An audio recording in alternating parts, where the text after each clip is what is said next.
I think my talk has the longest title.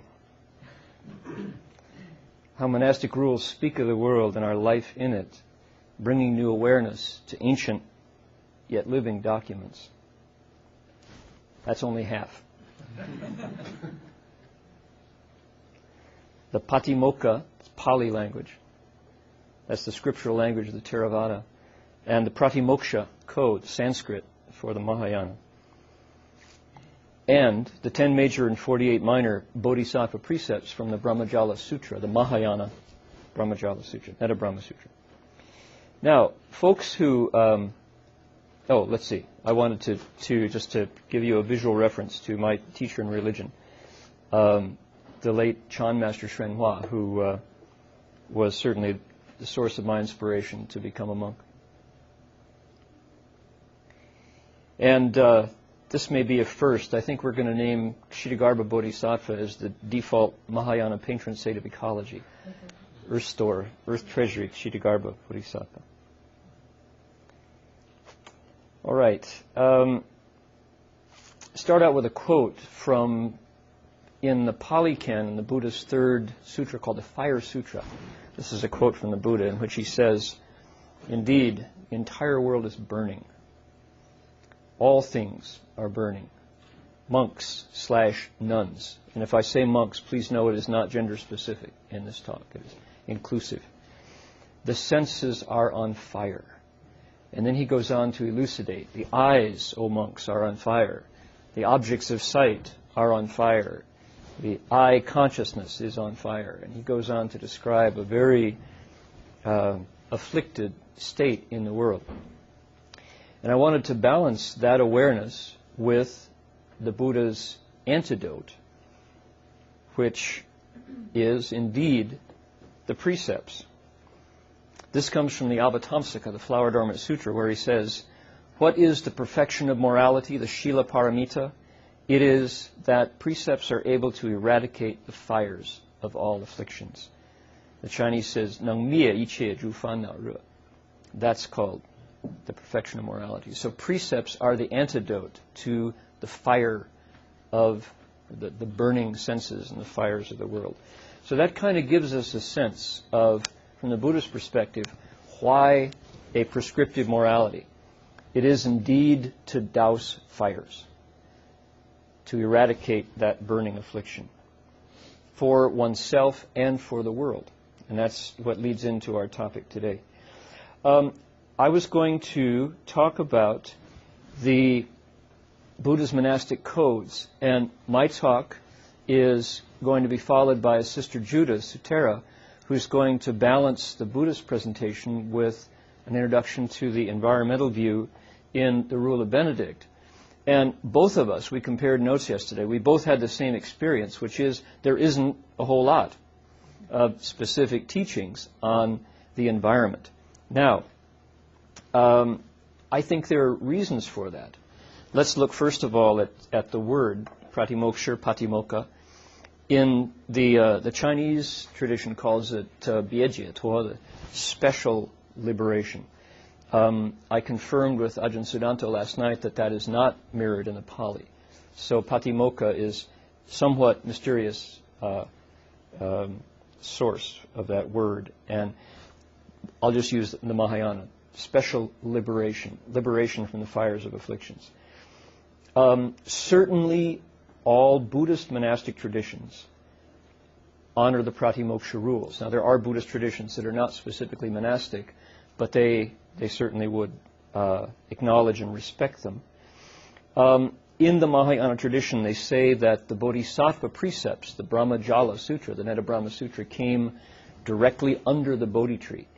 That when the Buddha opened his wisdom eyes, using his global vision, his universal vision, this was what he taught first, was that there are ways to end suffering, as we heard yesterday, and the Pratimoksha is the way. The Bhikshu and Bhikshuni Pratimoksha have an interesting provenance, which is to say the Buddha didn't speak them for a long time, but only as the monks and nuns went astray, as they practiced behaviors that was leading away from liberation. The Buddha said, "Ah, bhikkhus, He said, after this, avoid this behavior because it will obstruct your path to liberation. So bit by bit, we got the 227 Theravada rules, the 250 Mahayana rules, and then the 348 rules for the bhikshunis. So these are the various monastic codes, the monastic rules. And when one ordains, traditionally you take the 5 lay precepts, the 10 novice precepts, the Shramanera precepts, and then after an appropriate amount of time, one takes the bhikshu and bhikshuni precepts. In the Mahayana tradition only, we take the Bodhisattva precepts. So just to say that these 2 codes that I'm putting side by side are not honored universally across the Buddhist tradition.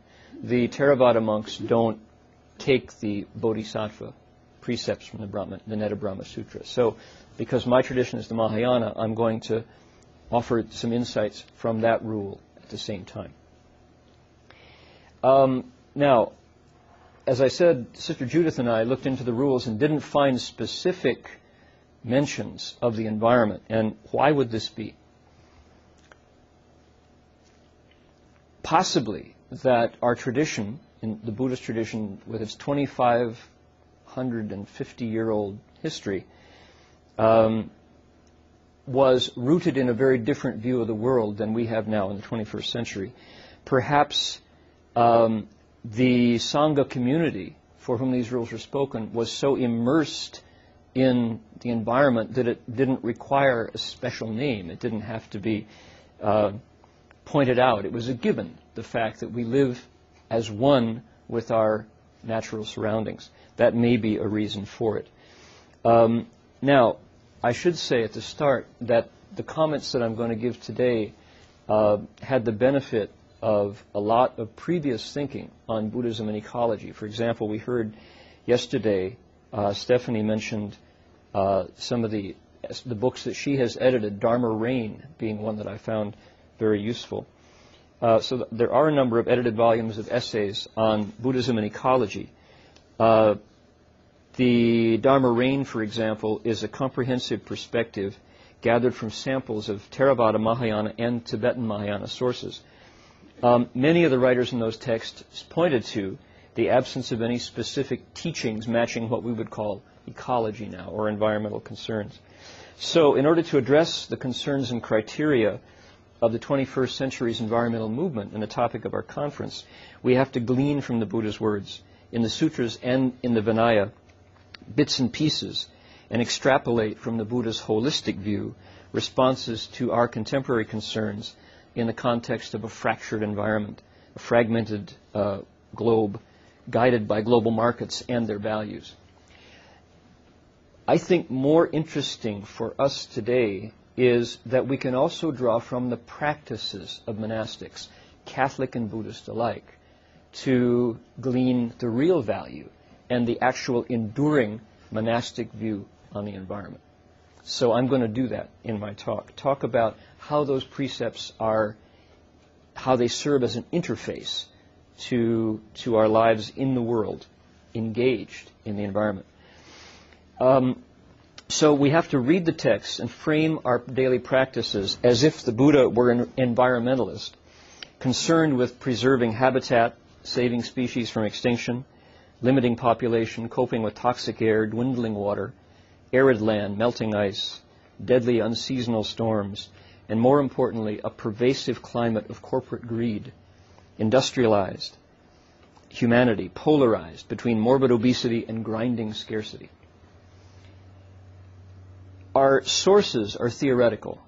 The models of the Arhat and the Bodhisattva, as well as practical. The guidelines of the precepts and deportment in daily use by monastics from the earliest days of the Sangha to the present are still with us. So it's not the case that we don't have sources.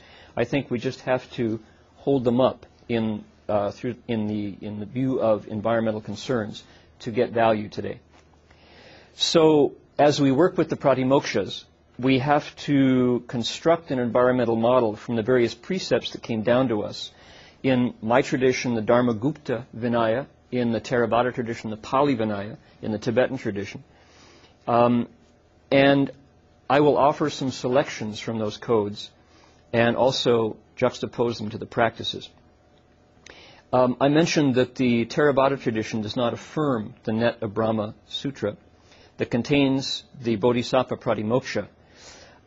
In fact, their Pali Canon has a different text with the same name, the Brahmajala Sutra. There are some scholars who criticize the Net of Brahma Sutra as apocryphal, which may be of some interest to scholars, perhaps not. That current line of thinking is valuable for maybe for scholastic discussion, but it doesn't dissuade the current Mahayana Sangha from reciting it faithfully, as their ancestors have done for the last 1,000 years. So let's move on. The Pratimoksha expands on the 5 lay precepts, which restrain behaviors of killing, stealing, sexual misconduct, false speech, and intoxicants. This is indeed the basis, the basic 5 lay precepts that are mirrored throughout the other monastic codes. And right away, you can see that these will have impact on your behavior in the environment. Let's look in particular at number 1, number 2, number 3, and number 4, and put those next to the Decalogue, the Holy Quran, and Patanjali's Yoga Aphorisms.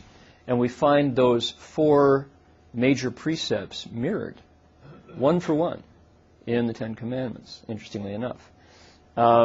So the comments that I'm making today, although I'm mirroring it from the Buddhist perspective, and we're going to hear from the Rule of Benedict, I think I would rather talk about it as monastic precepts than specifically Buddhist, because I think the overlap is striking and useful.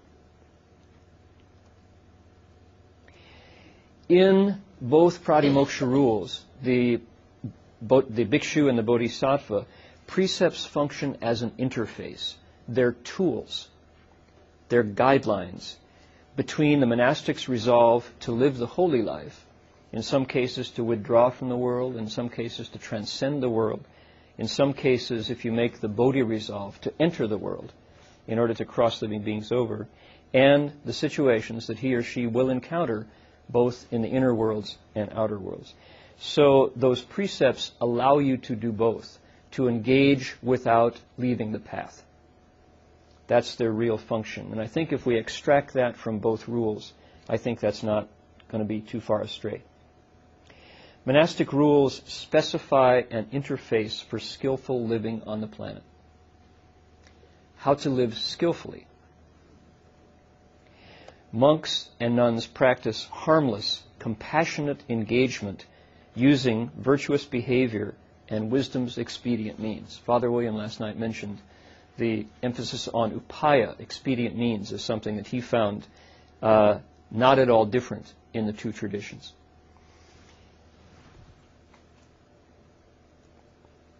So this is what I've extracted from the Vinaya.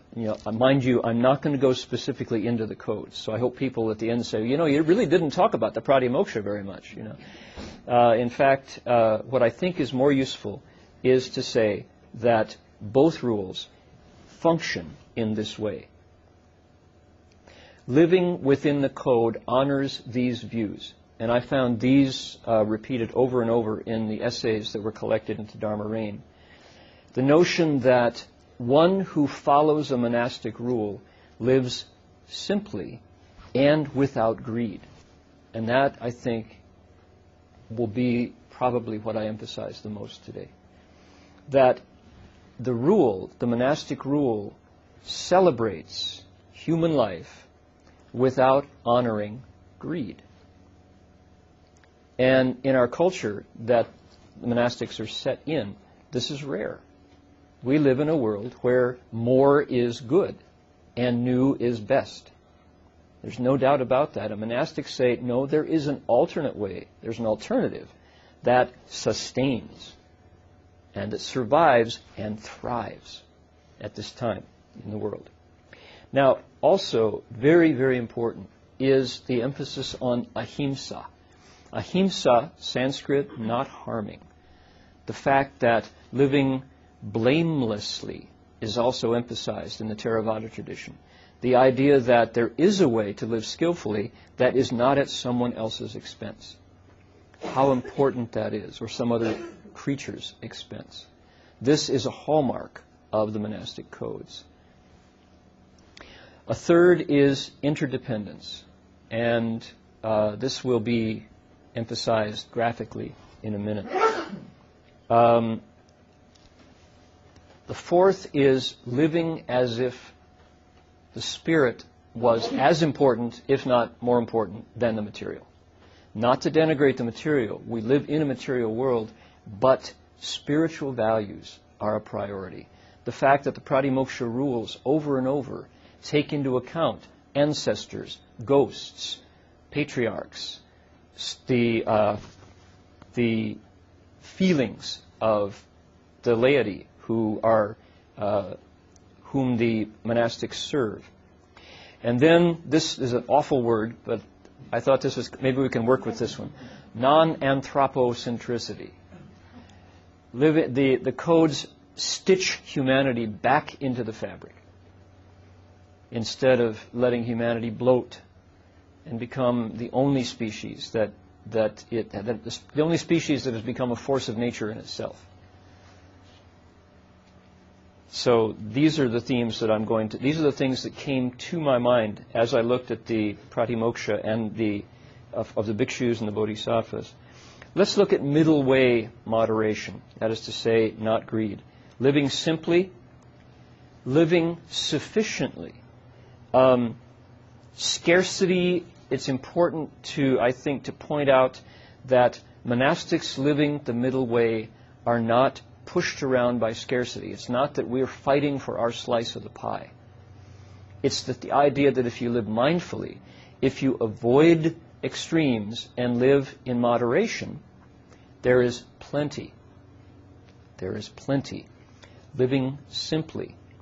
Contentment without greed is a hallmark of monastic codes. And I want us to say that strongly. I want it to be made visible, because I think, my sense is that all the indications say that the dollar is going to tank soon. I was in India in September, and they didn't want my dollars, they wanted rupees. Holland, in Amsterdam now, the euros are #1 requested currency, not the dollar. Interesting.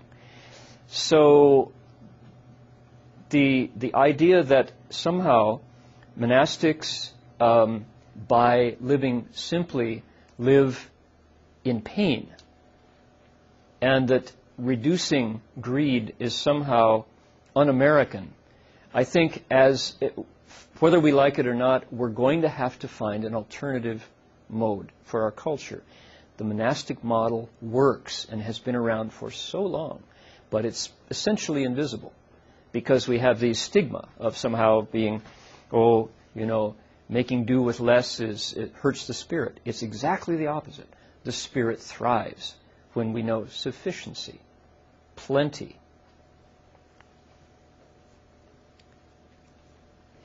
The monastic rules name greed a poison. The Buddha calls it the 3 poisons: greed, anger, delusion, stupidity. Of the 10 evil deeds, that there are 3 in the mind, greed is #1. Now, how strong can you say it? A poison, that greed poisons the mind. It obstructs our view of the way things are. When you take poison, you're sick. Greed has poisoned us into thinking that somehow that more is best.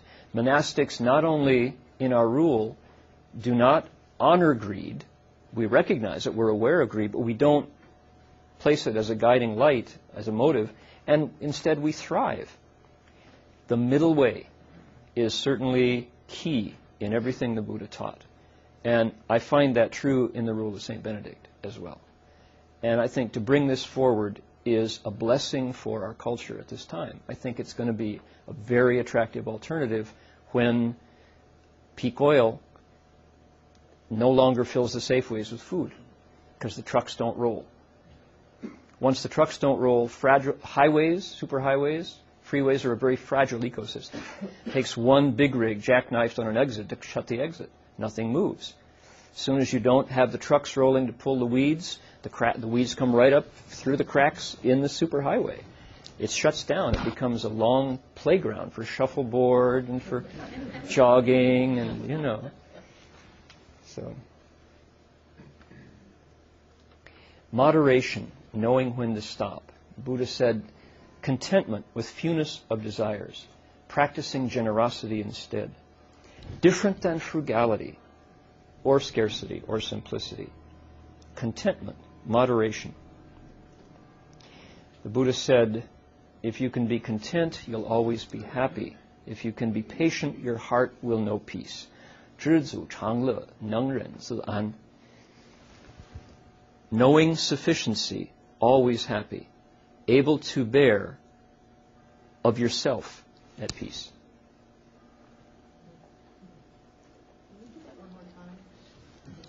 "知足," knowing sufficiency, constantly happy. Able to bear. This is a knife over the heart, the word for patience. Patience is just like having a knife over your heart. You don't want to move. You just, wait. Able to endure of yourself peaceful. Inherently, implicitly peaceful. Intrinsically peaceful. I think this is a monastic virtue that we exemplify every meal, every day.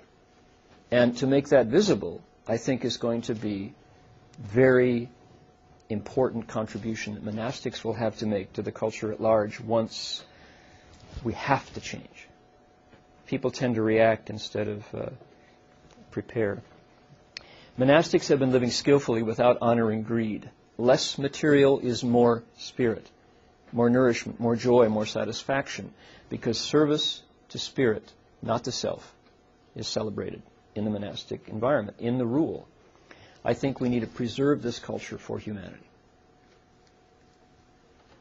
And that's, I think, the larger gift of our conference. Number 2, ahimsa, harmlessness.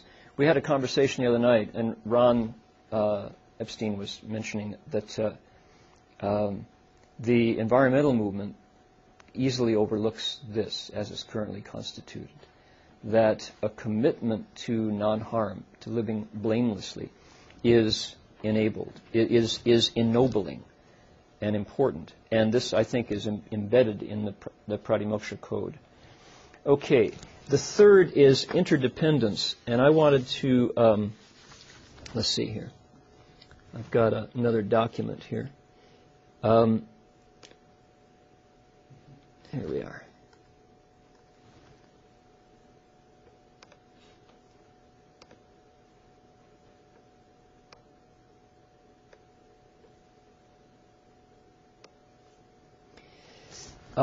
We've heard of Indra's net. It appears actually nowhere in the Sutra, the Avatamsaka Sutra, interestingly enough. It appears in the Shastra literature, in the commentaries. The contemplations of the Dharma realms, the 10 Dharma realms, of Indra's net gives us an effective view of interdependence. It models a world set back on its foundations of pre-modern but globally connected values. I'll unpack that in a minute. I'd like to share this prayer that I wrote and recited in 2003 when the GTU, the Graduate Theological Union, dedicated its new technology center. That's the seminary next to UC Berkeley. A prayer for appropriate technology, tools as if spirit mattered. Let's first invoke Indra's net, the interlacing net of pearls, which in the Buddhist pantheon is said to adorn the heavenly palace of Shakra Devanam Indra, Lord of the heaven of the 33 gods. The net contains an infinite number of perfect transparent pearls. Each pearl perfectly reflects the totality, the entire net. And if you go into each pearl, you see all of the pearls. And the entire network is gathered back into a single perfect pearl. May the electronic tools we use in the technology center reflect the totality of the spirit in the same way.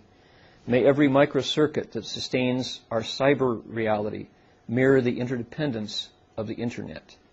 May each node, module, each chip carry us faithfully into contact with the totality of the entire worldwide web of all living beings and all religions, mind you. May each monitor and tube reflect accurately, reliably, without bias, the data that can become information. The information that can become knowledge, not necessarily. And the knowledge that can, with grace and compassion, become wisdom. May we stay mindful as we use our electronic shovels and digital chisels that the tools are means to an end, that wisdom and compassion are the ends of those means. May we use our virtual servants to clarify our human values and enhance our basic human kindness, instead of leading us to serve the technology that too often is designed to serve marketing that is in turn the servant of greed and the bottom line.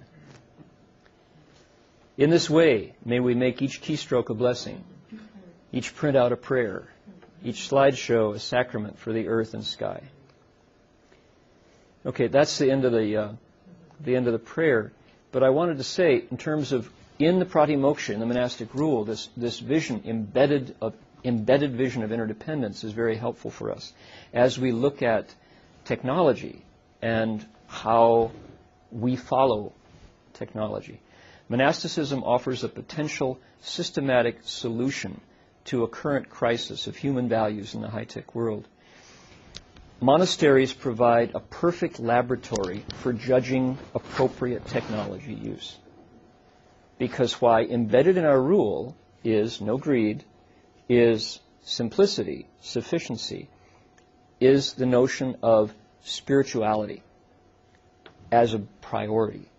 The fact that we are knit into a fabric of living beings. So monastics can advocate and demonstrate the use of these ethics, ancient wisdom tools, technique, tools we make, technology, what people do, the tools that we use as technology.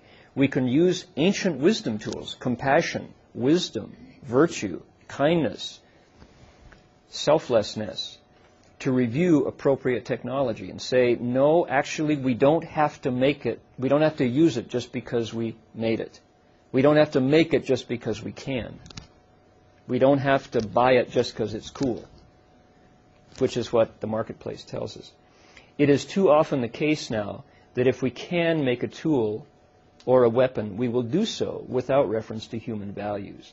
So I'm suggesting that our monastic rules provide us with something that currently no one seems to be asking for, which is, is it appropriate technology? Do we have a standard by which to judge whether we should go ahead, make, market, distribute, use these tools? So that's a contribution that's embedded in the rule. Monasticism suggests that humans have a duty as stewards of the planet to think on behalf of all beings who share the natural environment, as well as the unborn generations to come. In a world where the average child spends 5 times more accumulated time daily with computer, internet, television, cell phone, game console, and MP3 player than interacting with his human relationships, monasticism's rootedness in Scripture, its emphasis on virtue and compassion, on service to spiritual values, and ethical integrity can provide a model for reshaping our priorities as a society. Right? You're aware of that Harvard study. They traced 6,000 families and averaged the amount of time the average child spent with his father. They traced them over 2 or 3 years. This was a Harvard social psychology. They discovered that if on the average, what would you say? 6,000 families, 3 years, average amount of time of interaction between son and father or daughter and father. Any suggestions? Every day? What's the average? Per day. 10 minutes. Anybody? Half hour? 5 minutes? Going down, 5 minutes? You ready? Now, this takes into account children without single-parent kids and also stay-home dads. You ready? 18 seconds. Got to go to work, honey. Love you. Bye. Out the door. 18 seconds on the average. Interaction between fathers and children. And, let's see here. Computer, internet, TV, cell phone, game console, MP3 player. Digital readouts. Hours and hours and hours. So, monastics have a role to play in keeping alive these older visions that still work.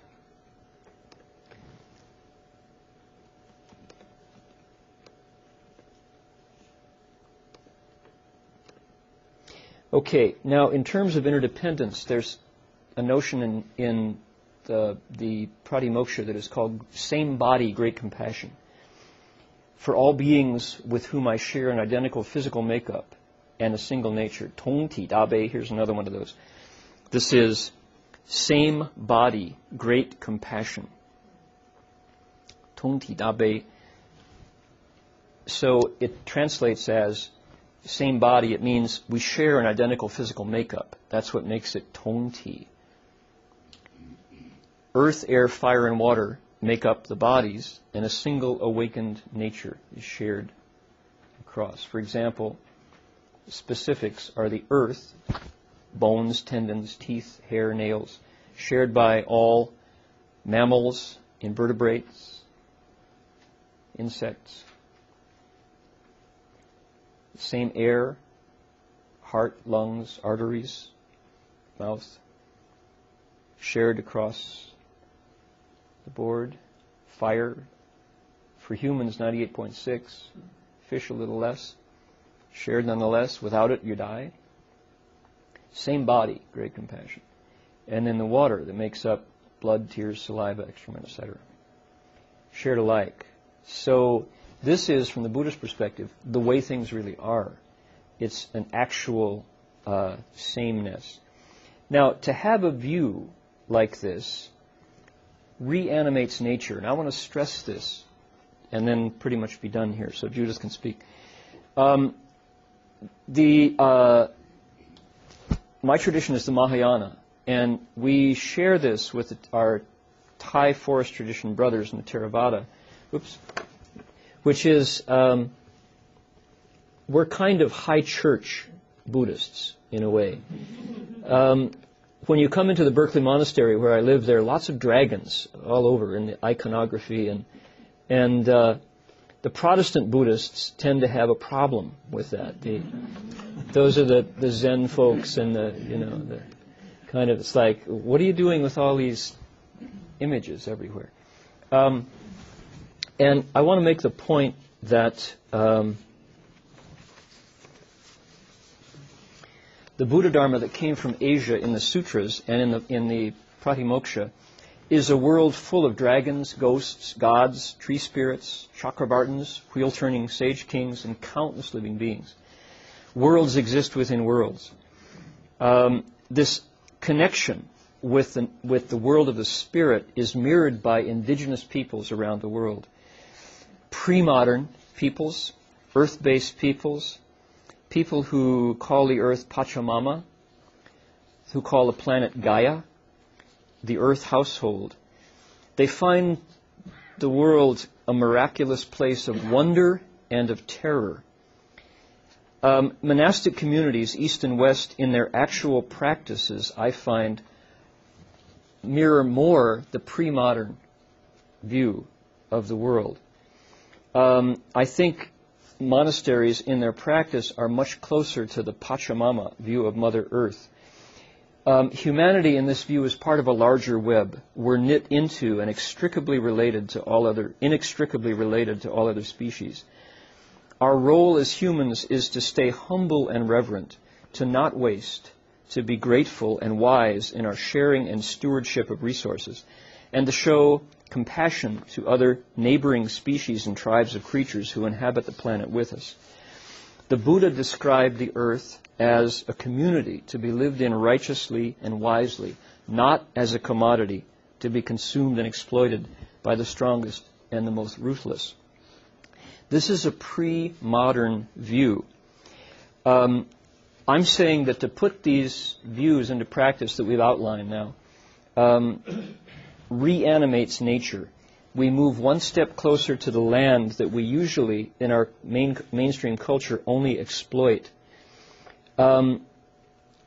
This lesson is primary in understanding the monastic's potential for global healing. Al Gore, in Inconvenient Truth, in his update on the TED.com website, says that the human potential for greed is the cause of our current critical situation on the planet with climate change. The Buddha, in naming greed a poison of the mind, said essentially that destruction and the healing of the world is done in a single thought. The mind purged of greed is the road to awakening. The mind filled with greed poisons the universe and leads to indescribable suffering for all its inhabitants. Now, this notion of reanimating nature as part of our interdependent view is not a retreat to a mythical, pre-modern golden age of blissful ignorance. Indeed, it's not, for one big reason, and that's this.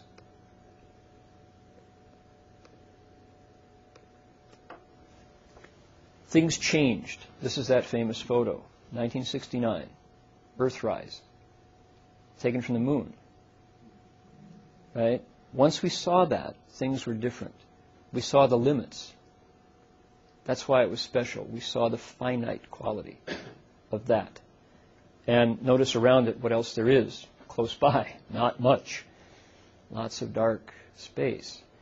So once we've seen that, once we've seen pictures of Earthrise taken from an orbit, from the surface of the moon.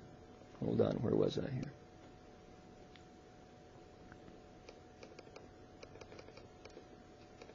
Here we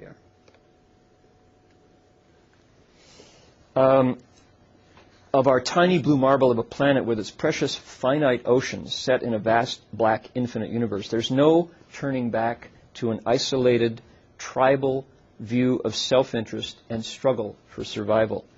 Rather, the Buddha's, and I would expand that to say the monastic's wisdom and compassion, asks us to step up to a pre-modern awe and appreciation of the natural world with a global concern for all beings intact. A pre-modern wonder with a global ethic in view. A relatedness and a responsibility for the entire Earth community in our vision. Okay, let's move on here and finish up. Monastics live a pre-modern lifestyle with a post-global ethical connection to the earth and all living beings. This is really significant. And I think we need to celebrate this and say it loudly. I think there's healing here. Spiritual values, let's see, we've already made that point. Monastic practices model spiritually awakened, connected lives. Here's what we do at lunch in the Theravada. Before you eat, you say, wisely reflecting, I use alms food, not for fun, not for pleasure, not for fattening, not for beautification, but only for maintenance and nourishment of the body, for keeping it healthy, for helping with the holy life. Thinking thus, I will allay hunger without overeating, so I can continue to live blamelessly and at ease. How graceful. The Mahayana version of the same thing. This offering of the faithful is the fruit of work and care. I reflect upon my conduct. Have I truly earned my share? Of the poisons in the mind, the most destructive one is greed. As a medicine cures illness, I take only what I need to sustain my cultivation and to realize the way. So we contemplate with gratitude on this offering today. Now, here's an example. This is just one. This is not taken specifically from the Pratimoksha Sutra, but it's inherent. It's built into the deportment, the ways of going through the day gracefully, skillfully. The notion is that every day, this might sound gross, we make our most intimate contact with the environment through our tongue. We embody the planet through the food that goes into our system through our mouths. So to be able to eat with this in mind, that we're mendicants, the food came from others' goodwill offerings. That's how our lives are sustained. We reflect, what did I do to earn that today? Did I do anything meritorious in order to repay the kindness of the offering? Then, of the poison in the mind, the most destructive is greed. So I want to eat without the seasoning of poison in my food. Eat it as not for fattening, not for fun, for beautification, but for helping with the holy life. As a medicine cures illness, I take only what I need. The food is medicine to cure the illness of starvation, to sustain my cultivation and to realize the way. Ultimately, we eat to wake up, to become wise and compassionate. So we contemplate with gratitude in this offering today.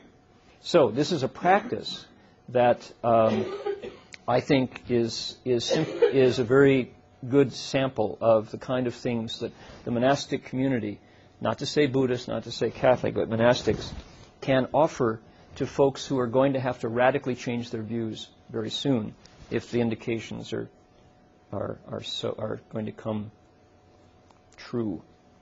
So let's see. I think that's it. Oh no, there's a little more here. Let's see here. All right. So I wanted to encourage. We're in the process of working on some sort of a statement of whatever that might be that comes out of our conference. And I thought, how lovely if the monastics could step into something that we already do now, but do it more consciously, which is share our stories, keeping the knowledge that we have alive. What kind of stories am I talking about? For example, Scripture. Ways to live that have been honored by Benedict, for example, and then the Gospels. Keep those examples in front of us. They matter. 2, stories that inspire clear seeing, seeing the bigger connection, not just the temporary profit of the bottom line. Methods of practice that dignify the spirit. We just heard 2 meal contemplations, for example. Prayers that invoke blessings. Not exactly stories, another use of language, but something that the monastic communities are absolutely rich in and that people turn to religious for. So if we own those, if we publish them, put them on a website, put them in a podcast, put them in a manga, in a cartoon book, with an illustrated book, so that people have access to what we are so rich in. Methods that show simplicity's righteousness and rewards. So, storytellers, gospel speakers, precept holders. I have a story. I did a pilgrimage at one point in my early formation as a monk, and I was silent for 6 years during that time. I had a vow of silence, and I was with another monk who did the talking, and we were in Santa Barbara, we're bowing, doing a full prostration every 3 steps up the Pacific Coast Highway, and we got to Santa Barbara, and there was this fellow with long braided black hair and a black fedora with a feather in it, who was kind of standing behind a tree, and you kind of look at him and you wouldn't see him, and then he'd be there. And then we noticed we bowed all morning, and this guy was just kind of at the periphery, and you wouldn't see him, and then he was there. And at the end of the bowing day, he was there again, and he came up and he said, "Excuse me," he says, "I just wanted to say something." He said, "My teacher is a medicine man for the Red Bud Sioux, and he said he wanted me to tell you that you guys are neat." He said, "What do I mean by that?" He says, "Neat. When you're neat, you slip right through. No blame." He says, "You disappear." He says, "You guys are neat." I just wanted to tell you that. Oh, thank you. Okay. Well, here are some guys who are neat. Slipping right through. Following those codes, living blamelessly. Right? This is the planning committee for the monks in the West. Many familiar faces who are in the room with us today. Some who are not, but right? Recognize those. Here's another group of neat folks. Gethsemani 2. This is the model for our photograph, Father Wayne. So, although it's not green. Okay, I'm suggesting that monastics have a big job to play. As the culture changes, as we're forced by the falling dollar and having no food in the Safeway, I think if we only raise up some of the monastic practices, Buddhist and Catholic alike, I think we have a huge gift to make. So, thank you very much.